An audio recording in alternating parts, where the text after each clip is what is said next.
সমস্ত নবীদের সর্দার বানিয়ে দিলেন কাকে? আমাদের নবীকে। হযরত মুহাম্মদ সাল্লাল্লাহু আলাইহি সাল্লামের মর্যাদা সকল নবীর উপর বাড়িয়ে দিলেন। 12টি চাঁদ উঠে 12 মাসে, সকল মাসের চেয়ে এই মাসের মর্যাদা বাড়িয়ে দিলেন। কেন? শাওয়াল মাসে যে চাঁদের যেরকম রূপ ছিল, এই রমজান মাসে চাঁদের সেই রূপ সেই রকমই কিরণ দেয়। কেন কেন এর মর্যাদা বাড়িয়ে দিলেন? আল্লাহ পাক বললেন লাইলাতুল কদরি খায়রুম মিন আলফি শাহর।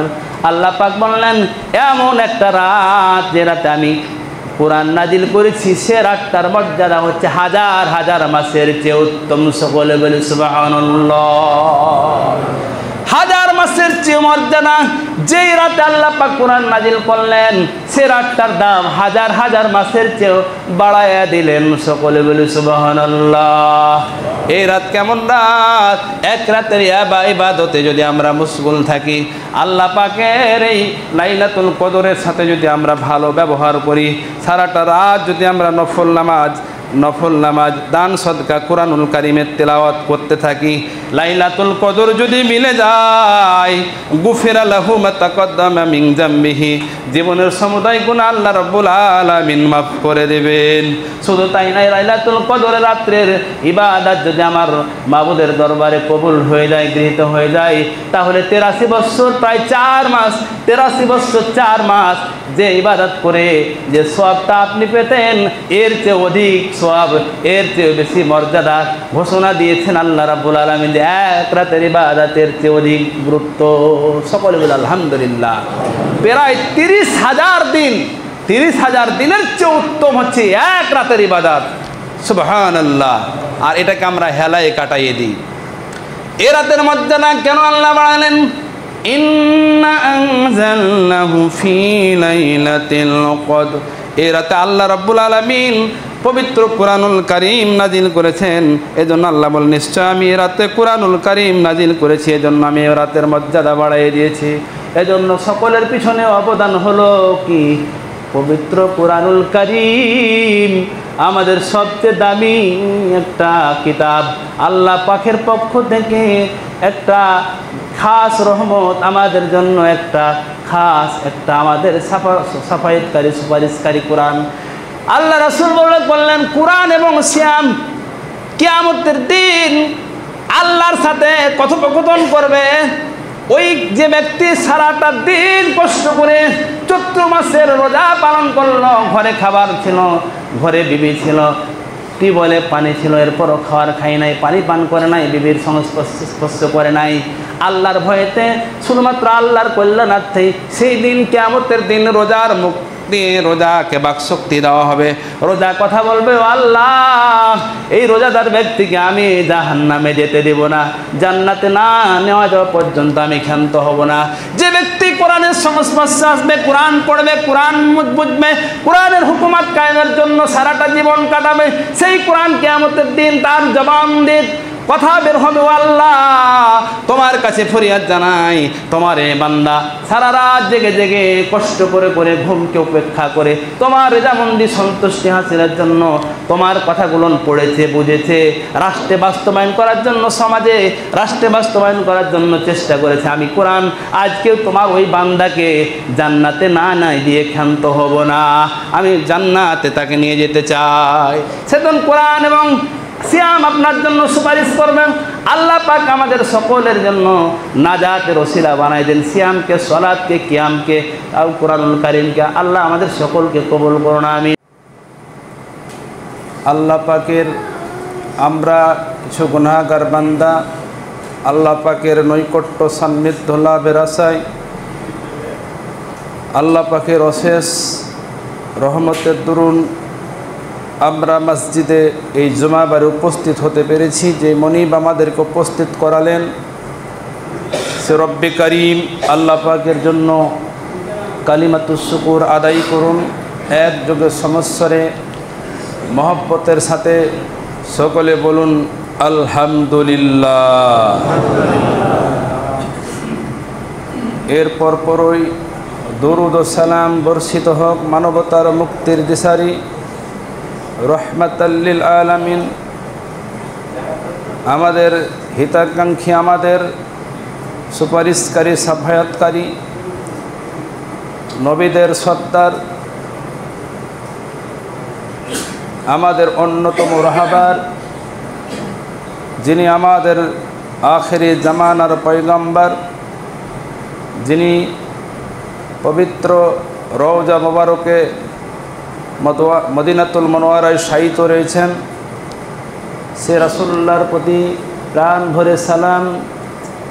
সকলে পড়ুন সাল্লাল্লাহু আলাইহি ওয়াসাল্লাম। সম্মানিত হাজরিন, আমরা রমজানের 3টি জুমা ইতিমধ্যেই শেষ করে আজকে 4র্থ জুমাবারে আমরা পদার্পণ করেছি। এটি হচ্ছে রমজান মাসের জুমাতুল বিদা। আর আমাদের স্বাধীনতার মহান স্বাধীনতার 26শে মার্চ যে অর্জিত হয়েছিল, মার্চ মাসেও আমরা অবস্থান করছি। আল্লাহ পাক দেখেন, পৃথিবীর জাগতিক সম্পদকে আল্লাহ পাক মানুষের কল্যাণার্থে, উপকারার্থেই মানুষের গোলাম বানিয়ে দিয়েছেন। আর পক্ষান্তরে আমরা হচ্ছি আল্লাহ পাকের গোলাম। আল্লাহ পাকের গোলামি করার জন্যই, আল্লাহ রেজামন্দি হাসিলের জন্যই, সন্তুষ্টি অর্জনের জন্যই সিয়ামরত অবস্থায় নামটি করে জামে মসজিদে যথাসময়ে আমরা উপস্থিত হয়েছি। আল্লাহ যেন আমাদের সকলকে কবুল করেন, আমাদের জীবনের অতীতের সমুদায় গুনাহ মাফ করে দেন। সকলে বলি আমিন। আমি পবিত্র কালামুল্লাহ সূরাতুল বাকারার 183 নম্বর আয়াত তিলাওয়াত করেছি, তৎসঙ্গে সূরাতুল কদর তিলাওয়াত করেছি। বিশ্বনবীর মুখ্য নিঃসৃত 2টি হাদিস আপনাদের সম্মুখে পাঠ করেছি। আমার আজকের এই আখেরি জুমায় রমজানের পুরো শিক্ষাটা, পুরো ফজিলতটা এক নজরে আপনাদেরকে ইনশাআল্লাহ এই স্বল্প সময়ে আপনাদের সম্মুখে কোরআন হাদিসের সমন্বয়ে তুলে ধরা হবে। ওমা তৌফিকি ইল্লা বিল্লাহ। আল্লাহ বললেন, ইয়া আইয়ুহাল্লাযীনা আমানু, হে ইমানদারগণ, হে বিশ্বাসীগণ, কুতিবা আলাইকুমুস সিয়াম, তোমাদের উপর রোজা ফরজ করে দেওয়া হলো, কামা কুতিবা আলাল্লাযীনা মিন ক্বাবলিকুম, যে রূপ তোমাদের পূর্বপুরুষদের উপর রোজা ফরজ করা হয়েছিল, লাআল্লাকুম তাত্তাকুন, যাতে করে তোমরা তাকওয়া অবলম্বন করতে পারো, পরহেজগারিতা অবলম্বন করতে পারো, আল্লাহ ভীতি অর্জন করতে পারো। তাহলে আল্লাহ রাব্বুল আলামিন উম্মতে মুহাম্মদের উপরই শুধুমাত্র রোজা ফরজ করেন নাই, ইতিপূর্বে অনেক আউলিয়া কিরাম পৃথিবীতে এসেছিলেন, বিভিন্ন নবী উম্মতদের ওপর আল্লাহ পাক রোজা ফরজ করেছিলেন। তদ্রূপ রোজা আমাদের ওপর ফরজ করেছিলেন, ফরজ করে দিলেন। কিন্তু তাদের রোজার সিস্টেম ছিল একরকম, আর আমাদের রোজার সিস্টেম হচ্ছে আরেক রকম। আজকে আমরা সিয়াম সম্পর্কে জ্ঞান অর্জন করব। সিয়াম কাকে বলেন? সাওমের বহুবচন হচ্ছে সিয়াম। সিয়াম শব্দের অর্থ হচ্ছে চুপ থাকা, সংযত থাকা, বিরত থাকা। এর পারিভাষিক অর্থ হচ্ছে নির্দিষ্ট শর্তাবলীর মাধ্যমে নির্দিষ্ট সময়ে নির্দিষ্ট কাজ থেকে বিরত থাকার নাম হচ্ছে সিয়াম। আবার বলা যায় পানাহার, কামাচার, পাপাচার থেকে বিরত থাকাটাই হচ্ছে সিয়াম। আপনি যদি সিয়াম করার পর পাপাচার কাজ থেকে বিরত না থাকেন, তাহলে আপনার সিয়াম হবে না। এজন্য সিয়াম মানুষকে সংযত করার শিক্ষা দেয়, সিয়াম মানুষকে চুপ থাকার শিক্ষা দেয়, গীবত থেকে মানুষকে সংযত রাখার শিক্ষা দেয়। সিয়াম হচ্ছেন আল্লাহ এবং আল্লাহর বান্দার মধ্য থেকে আল্লাহ এবং আল্লাহর বান্দার মধ্যে একটা সম্পর্ক স্থাপনের অন্যতম মাধ্যম। হাদিসে কুদসিতে আল্লাহ রাব্বুল আলামিন বলছেন, আস-সাওমু লি ওয়া আনা আজজি বিহি, রোজা হচ্ছে আমার জন্যই আর আমি আল্লাহ রাব্বুল আলামিন এর প্রতিদান নিজ হাতেই প্রদান করব। এখন প্রশ্ন আসতে পারে যে নামাজ কি আমার জন্য না, আল্লাহর জন্য না? হ্যাঁ, নামাজও আল্লাহর জন্য, কিন্তু কতক সময় মানুষ দেখানোর জন্য নামাজ পড়ে থাকে। আর আরেক দিক থেকে বলা যায়, পৃথিবীর যতগুলো নেক আমল রয়েছে আল্লাহ পাক ফেরেশতার মাধ্যমে বরাদ্দ লিখে থাকেন। শুধুমাত্র কেবলমাত্র রোজা হচ্ছে স্বতন্ত্র। রমজান মাস যখন আরম্ভ হয়ে যায়, ফেরেশতাদের কলমকে বন্ধ করে দেওয়া হয়। আল্লাহ পাক বলেন, ও আল্লাহর ফেরেশতারা তোমরা থেমে যাও, আমি আল্লাহ আমার বান্দারা আমার রেজামন্দি হাসিলের জন্য রোজা রাখতেছে, রোজার সওয়াব আমি আল্লাহ নিজ হাতেই এটা দিয়ে থাকবো। এজন্য আল্লাহ বললেন হাদিসে কুদসিতে, আস-সাওমু লি ওয়া আনা আজজি বিহি, রোজা আমার জন্যই আর এর প্রতিদান আমি নিজে আল্লাহ দেব। কি পরিমাণ সওয়াব দেবেন, কত সওয়াব দেবেন পৃথিবীর কারো জানা নাই, আল্লাহ এবং আল্লাহ তাআলা এটা বেশি ভালো জানে। সকলে বলি সুবহানাল্লাহ। কি পরিমাণ সওয়াব আল্লাহ দেবেন এটা আমাদের জানা নেই, কোনো ফেরেশতাদেরও জানা নেই। এজন্য রমজান এসেছে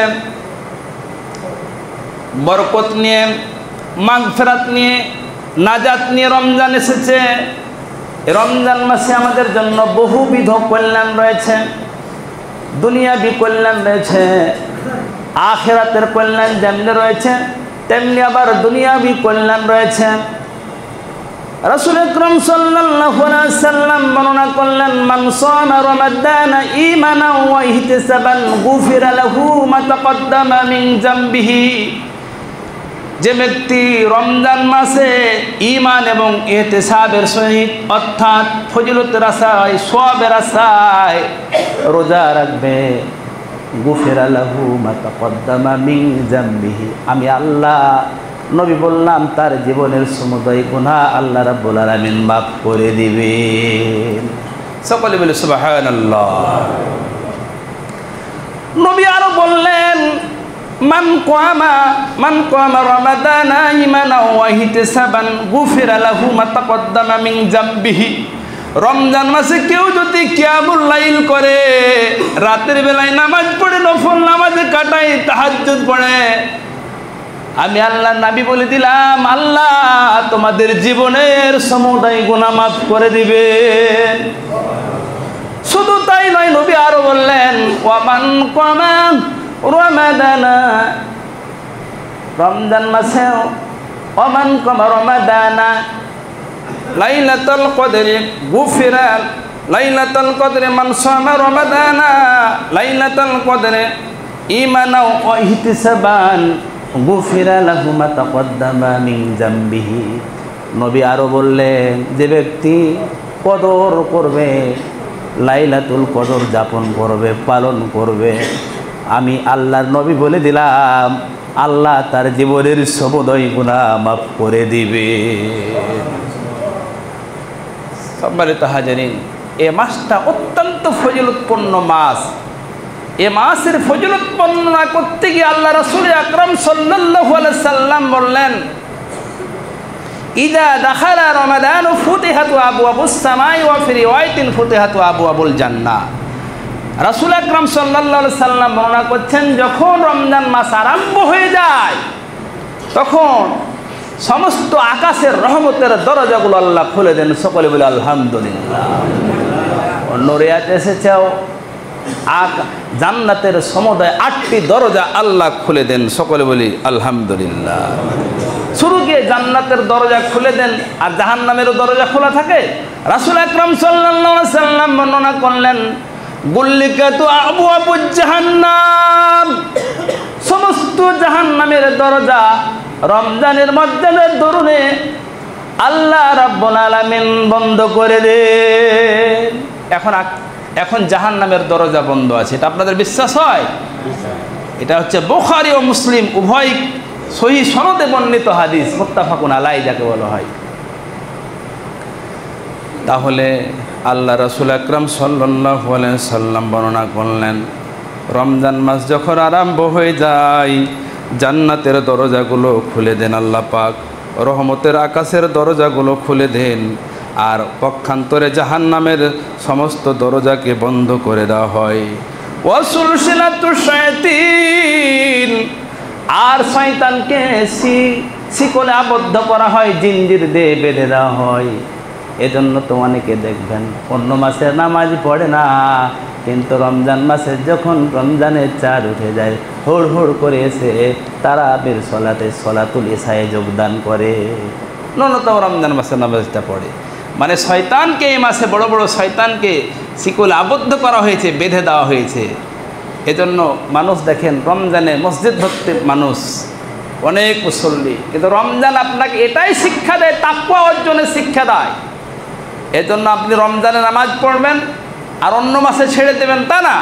বছরের 11টি মাসে যেমন নামাজ ফরজ, রমজান মাসও তেমনই ফরজ। শুধুমাত্র এখানে আল্লাহ পাক একটা কোরআন নাজিলের দরুন একটা ফরজ বাড়তি বিধান দিয়ে দিয়েছেন, সেটা হচ্ছে সিয়াম, অর্থাৎ রোজা পালন করা লাগবে।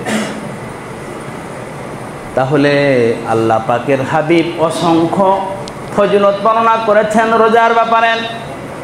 শুধু তাই নয়, রাসূল আকরাম সাল্লাল্লাহু আলাইহি সাল্লাম বর্ণনা করছেন, সিয়ামুজ জুন্নাহ, রোজা হচ্ছে ঢাল স্বরূপ।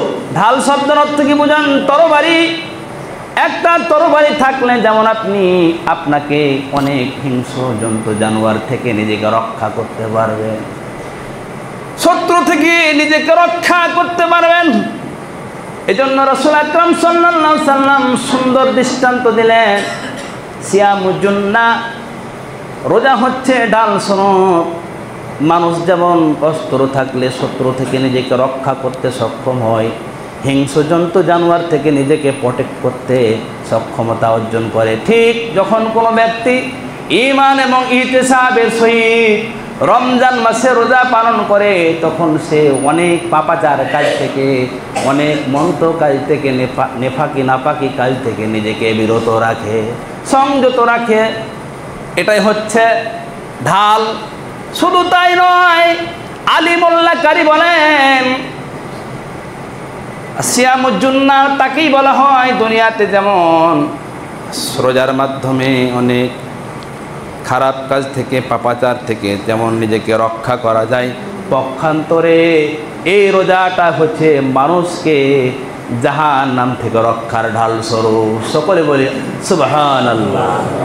জাহান্নাম থেকে ঢাল স্বরূপ, জাহান্নামে আপনাকে নিতে দিবে না এই রোজা। এই রোজা কি আমরা করব না?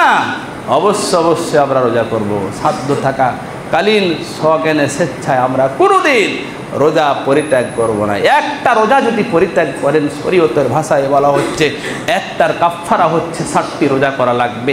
এরপরও 60টি করে প্রকৃত রোজার হক আদায় হবে না। এই জন্য রোজা কি পরিত্যাগ করা যাবে? কখনো যুবক, আমরা সজ্ঞানে স্বেচ্ছায় কখনো রোজা পরিত্যাগ করব না।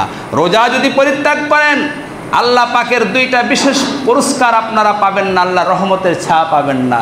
রোজাদার ব্যক্তির জন্য রাসূল আকরাম সাল্লাল্লাহু আলাইহি ওয়াসাল্লাম বর্ণনা করছেন দুইটা আনন্দ। একটা হচ্ছে যখন সে ইফতারে বসে, তখন আমার আল্লাহ খুশি হয়ে যান।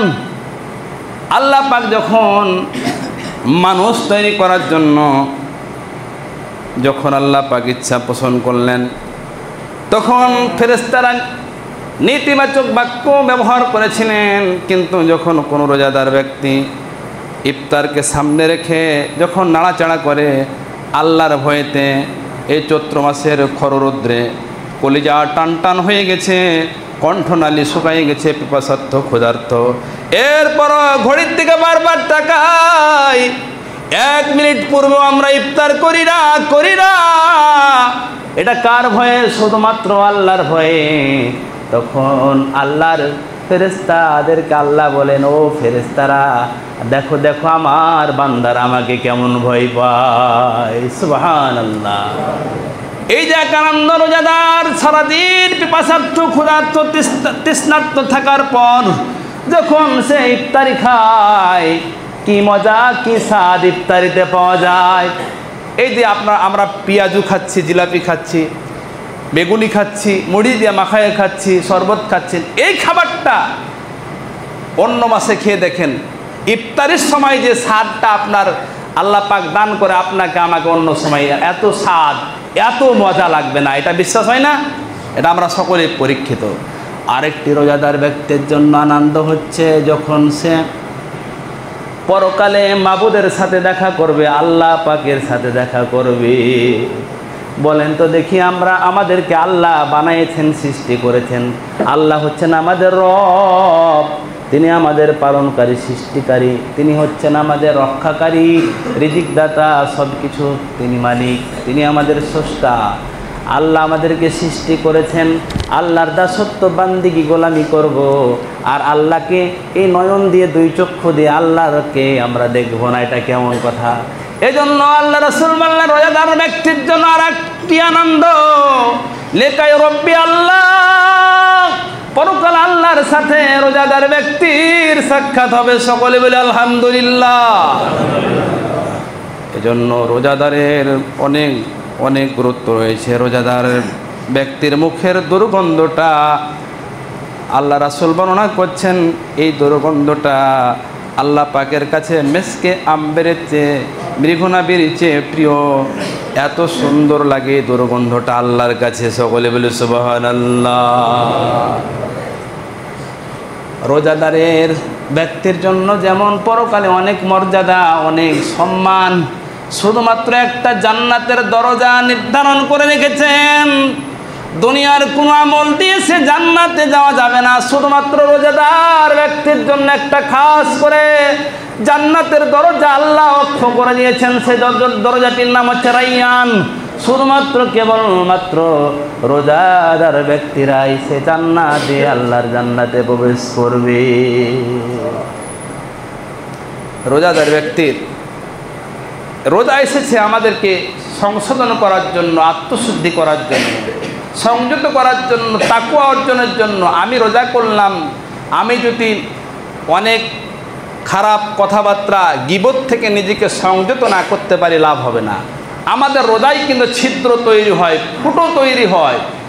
আর একটা কলসে আপনি পানি ভর্তি করলেন, কিন্তু কলসের তলে ছিদ্র, পানি থাকবে, ক্রমান্বয়ে পর্যায়ক্রমে পানি নিঃশেষ হয়ে যাবে, তলের ফুটো দিয়ে বের হয়ে যাবে। ঠিক রোজাদার ব্যক্তিরা সাবধান, আজ থেকে আমরা দোকানে, চায়ের স্টলে, বাড়িতে, বিভিন্ন মহল্লায়, বন্ধুমহলে আমরা গীবত করব না, আমরা গীবত করব না। এটার দ্বারা আমাদের রোজার ত্রুটি এসে যায়, ক্ষতি এসে যায়। এজন্য তো বলা হচ্ছে, যেমন পানাহার, কামাচার, আপনার বাড়িতে খাবার রয়েছে, আপনার বৈধ স্ত্রী রয়েছে, এরপরও আল্লাহ পাক বলছেন যে সুবহে সাদিক থেকে নিয়ে সূর্যাস্ত পর্যন্ত এই সময়ে তোমাদের জন্য খাদ্য, পানি, বিবি সঙ্গম এবং নাপাক এবং পাপাচারী কথাবার্তা থেকে বিরত থাকাটাই তো রোজা। এটা কি জন্য? আল্লাহ পাক আমাদেরকে এটা পরীক্ষা করার জন্য নির্ধারিত সময় বেঁধে দিলেন। আল্লাহর কি কোনো খাবারের দরকার রয়েছে? না। আল্লাহর ভান্ডারে খাদ্যের কোনো অভাব রয়েছে যে আল্লাহ রোজার মাসে দিনের বেলা খাদ্য বন্ধ করে দিলেন? এটার জন্য নয়। আল্লাহ আমাদের তাকওয়া দেখার জন্য, জাস্টিফাই করার জন্য, আইডেন্টিফাই করার জন্য যে আমার বান্দারা আমাকে কেমন ভালোবাসে, কেমন মহব্বত করে, আমার ভয়ে তারা ভীত সন্ত্রস্ত কিনা, আমার হুকুম তারা মানে কিনা। এজন্য আল্লাহ পাক বলেন, এর থেকে নিয়ে এই সময় পর্যন্ত, সুবহে সাদিক থেকে নিয়ে সূর্যাস্ত পর্যন্ত খাদ্য, পানি, বিবি সঙ্গম এবং পাপাচার থেকে বিরত থাকাটাই হচ্ছে রোজা। আল্লাহ পাক আমাদের সকলকে পুরোপুরি রোজার হক আদায় করার তৌফিক দান করুন। সকলে বলে আমিন। এই রোজার মধ্যে দুনিয়াবি বহু কল্যাণ রয়েছে, স্বাস্থ্যের জন্য অনেক কল্যাণ রয়েছে। এই রোজার দ্বারা উচ্চ রক্তচাপ, যাদের হাই প্রেশার রয়েছে, রোজার দিনে দেখা যাচ্ছে অনেক সময়, আমি নিজেই পরীক্ষিত, অনেক পেশেন্টের দেখেছি যাদের কন্টিনিউ ওষুধ খাওয়া লাগে উচ্চ রক্তচাপের, রোজার মাসে দেখা যায় তাদের প্রেশারটা স্বাভাবিক। সকলে বলে আলহামদুলিল্লাহ। কোলেস্টেরলের মাত্রা কমিয়ে দেই, কোলেস্টেরলের মাত্রা কমিয়ে দেই, হাইপারটেনশন কমিয়ে দেই। অনেক মেদবহুল, স্থূলকার, যাদের ওজন বেড়ে যায় তাদেরও ওজনটা নিয়ন্ত্রণে এসে যায়। বিভিন্ন খাদ্যাভ্যাস আমরা অনিয়ন্ত্রিত অন্য মাসে খাবার খাই, নিয়ম মেনটেন করি না, যখন মন যেটা সেটা খেয়ে ফেলি। কিন্তু রোজা এটা স্বতন্ত্র আমাদেরকে একাডেমিক শিক্ষাদান করে, আমাদেরকে সংযত হওয়া শিক্ষাদান করে, নিয়মতান্ত্রিক আমাদেরকে খাদ্যাভ্যাসে গড়ে তোলে। আমরা জানি, আমরা চারা বপন করি, আমরা যেহেতু কৃষি কেন্দ্রিক এলাকা, আমরা ধান লাগাই কিংবা গম বপন করি। ধানের চারা যখন আমরা বপন করি তখন থেকেই যদি আপনি একেবারে ধান কাটা পর্যন্ত পানিতে ডুবাইয়ে রাখেন, চুবাইয়ে রাখেন, ভালো ফলন হবে? নিশ্চয় হবে না। এজন্য কি মাঝে মাঝে মানে পানি সেচ বন্ধ করে জমিটাকে একটু শুকানো প্রয়োজন হয়। এটা কেন করি? ভালো ফলন আসার জন্য। অনেক কীটপতঙ্গ তৈরি হয়, এটাকে শুকান দেওয়ার কারণে সেটা মরে যায়। ঠিক আমাদের দেহে 11 মাস আমরা অনিয়মিত খাদ্যাভ্যাসে আমরা নিজেদের এই দেহে অনেক কিছু আমরা এই জীবাণু দিয়ে আমাদের দেহটাকে ভরে ফেলেছি। রোজার মাধ্যমে বহুবিধ কল্যাণ রয়েছে, অনেক কিছু দেহের যেটা দূষিত জিনিস সেটা ধ্বংস করে দেন। সকলে বলে সুবহানাল্লাহ। এজন্য আল্লাহ রাব্বুল আলামিন এই কুরআনুল কারীম নাজিলের মাস রমাদান মাস, রমজান শব্দের অর্থ হচ্ছে পুড়িয়ে ভস্মীভূত করে দেওয়া। মানুষের জীবনের সমস্ত পাপাচারকে আল্লাহ রাসূল সাল্লাল্লাহু আলাইহি ওয়াসাল্লাম বর্ণনা করছেন। রোজা এমন একটা জিনিস, এই রমজান মাস মানুষের সমস্ত পাপগুলাকে পুড়ে ছারখার করে দেয়। এই রমজান মাসের এত মর্যাদা কেন আল্লাহ বাড়াই দিলেন? শাওয়াল মাসে যে চাঁদ, শাবান মাসে যে চাঁদ, ওই চাঁদই তো আবার রমজান মাসে এসেছে। একমাত্র এর পিছনে অবদান হচ্ছে শাহরু রমাদানাল্লাযী উনজিলা ফীহিল কুরআন। এই মাসে আল্লাহ রাব্বুল আলামিন রমজান মাসে কুরআনুল কারীম নাজিল করেছেন। যদ্দরুন আল্লাহ পাক এই মাসের মর্যাদা বহু গুণে আল্লাহ তাআলা বাড়াইয়ে দিয়েছেন। রমজানুল মুবারক, এই রমজানুল মুবারক হলো মর্যাদাপূর্ণ মাস, সম্মানিত মাস, মর্যাদা দিয়ে ভরা মাস। এই মাসটির পিছনে অবদান কার? কোরআন নাজিলের।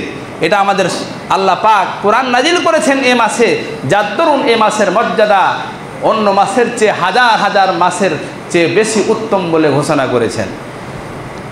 পবিত্র কুরআনুল কারীমের সংস্পর্শে যে এসেছেন, যিনি এসেছেন, যিনাকে কুরআনুল কারীম নিয়ে পাঠানো হয়েছেন, সমস্ত ফেরেশতাদের মধ্য থেকে বাছাইকৃত জিবরাইল আলাইহিস সালামকে আল্লাহ পাক কোরআন নিয়ে বিশ্ব নবীর কাছে সুদীর্ঘ 23 বছর বিভিন্ন সমস্যার সমাধান কল্পে বিভিন্ন সময়ে আল্লাহ পাক ক্রমান্বয়ে কোরআন নাজিল করেছেন। এই কুরআনুল কারীম বিশ্ব নবীর উপর যিনি নাজিল করলেন তিনি কে? একমাত্র আল্লাহ। যিনি কুরআনুল কারীমের বার্তাবাহক, যিনি পিয়নের ভূমিকা পালন করলেন তিনি হচ্ছেন জিবরাইল আলাইহিস সালাম। কুরআনুল কারীম নাজিল করার দরুন, কোরআনের বার্তা বহন করার দরুন সমস্ত ফেরেশতাদের লিডার বানিয়ে দিলেন কাকে? জিবরাইল আলাইহিস সালামকে। সমস্ত ফেরেশতাদের সর্দারকে জিবরাইল। একমাত্র এর মর্যাদা বাড়ালেন কেন? মর্যাদাপূর্ণ কোরআন লৌহে মাহফুজ থেকে আল্লাহ পাক জিবরাইলের মাধ্যমে কোরআন পৃথিবীতে নিয়ে এসেছেন। এই জন্য আল্লাহ পাক জিবরাইল আমিনের মর্যাদা বাড়াইয়ে দিয়েছেন। ফেরেশতাদের মধ্যে সকল ফেরেশতাদের উপর জিবরাইলের মর্যাদা বাড়াইয়ে দিয়েছেন। জিনার উপর কোরআন অবতীর্ণ করলেন। এই পৃথিবীতে অসংখ্য গণিত নবী রাসূল এসেছেন, লক্ষ লক্ষ নবী রাসূল এসেছেন। সমস্ত নবী রাসূলের উপরে আমার বিশ্ব নবীর মর্যাদা কেন বাড়ালেন? একমাত্র পিছনে কারণ হচ্ছে কুরআনুল কারীম। আল্লাহ পাকের সবচেয়ে ঐশী গ্রন্থ, দামি গ্রন্থ কুরআনুল কারীম বিশ্ব নবীর উপর নাজিল করেছেন। এজন্য সমস্ত নবীদের সর্দার বানিয়ে দিলেন কাকে? আমাদের নবীকে। হযরত মুহাম্মদ সাল্লাল্লাহু আলাইহি সাল্লামের মর্যাদা সকল নবীর উপর বাড়িয়ে দিলেন। 12টি চাঁদ উঠে 12 মাসে, সকল মাসের চেয়ে এই মাসের মর্যাদা বাড়িয়ে দিলেন কেন?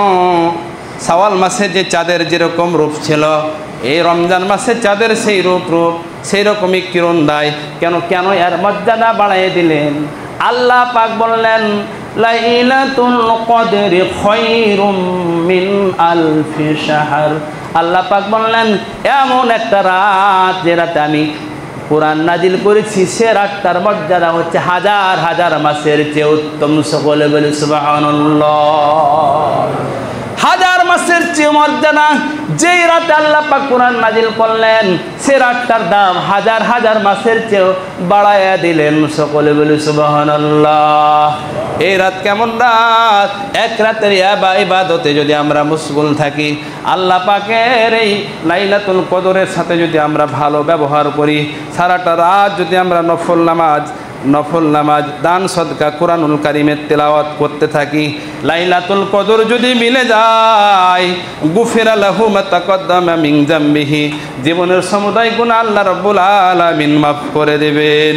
শুধু তাই নয়, লাইলাতুল কদরের রাত্রের ইবাদত যদি আমার মাবুদের দরবারে কবুল হয়ে যায়, গৃহীত হয়ে যায়, তাহলে 83 বছর প্রায় 4 মাস, 83 বছর 4 মাস যে ইবাদত করে যে সওয়াবটা আপনি পেতেন, এর চেয়ে অধিক সওয়াব, এর চেয়ে বেশি মর্যাদা ঘোষণা দিয়েছেন আল্লাহ রাব্বুল আলামিন।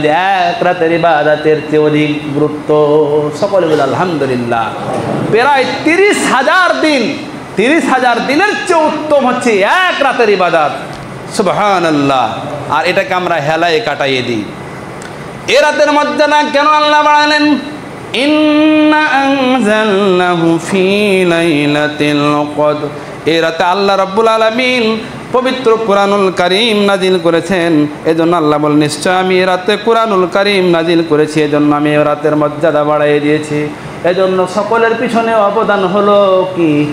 পবিত্র কুরআনুল কারীম আমাদের সবচেয়ে দামি একটা কিতাব। আল্লাহ পাকের পক্ষ থেকে একটা খাস রহমত আমাদের জন্য, একটা খাস একটা আমাদের সাফায়েতকারী সুপারিশকারী কোরআন।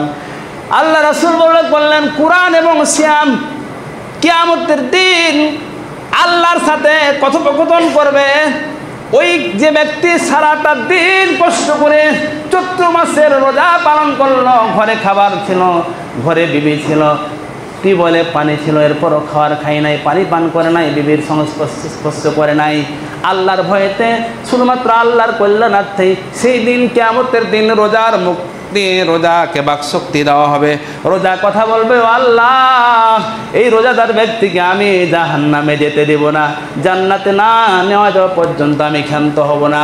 যে ব্যক্তি কোরআনের সংস্পর্শে আসবে, কোরআন পড়বে, কোরআন বুঝবে, কোরআনের হুকুমাত কায়েমের জন্য সারাটা জীবন কাটাবে, সেই কোরআন কিয়ামতের দিন তার জবান দিয়ে কথা বের হবে, ও আল্লাহ, তোমার কাছে ফরিয়াদ জানাই, তোমার এ বান্দা সারা রাত জেগে জেগে কষ্ট করে করে ঘুমকে উপেক্ষা করে তোমার রেজামন্দি সন্তুষ্টি হাসিলের জন্য তোমার কথাগুলো পড়েছে, বুঝেছে, রাষ্ট্রে বাস্তবায়ন করার জন্য, সমাজে রাষ্ট্রে বাস্তবায়ন করার জন্য চেষ্টা করেছে। আমি কোরআন আজকেও তোমার ওই বান্দাকে জান্নাতে না নাই দিয়ে ক্ষান্ত হব না, আমি জান্নাতে তাকে নিয়ে যেতে চাই। সেদিন কোরআন এবং সিয়াম আপনার জন্য সুপারিশ করবেন। আল্লাহ পাক আমাদের সকলের জন্য নাজাতের ওসিলা বানাই দেন। সিয়ামকে, সালাতকে, কিয়ামকে, আল কুরআনুল কারীমকে আল্লাহ আমাদের সকলকে কবুল করুন। আমিন। বারাকাল্লাহু লানা ওয়া লাকুম ফিল কুরআনিল আযীম ওয়া নাফা'না ওয়া ইয়্যাকুম।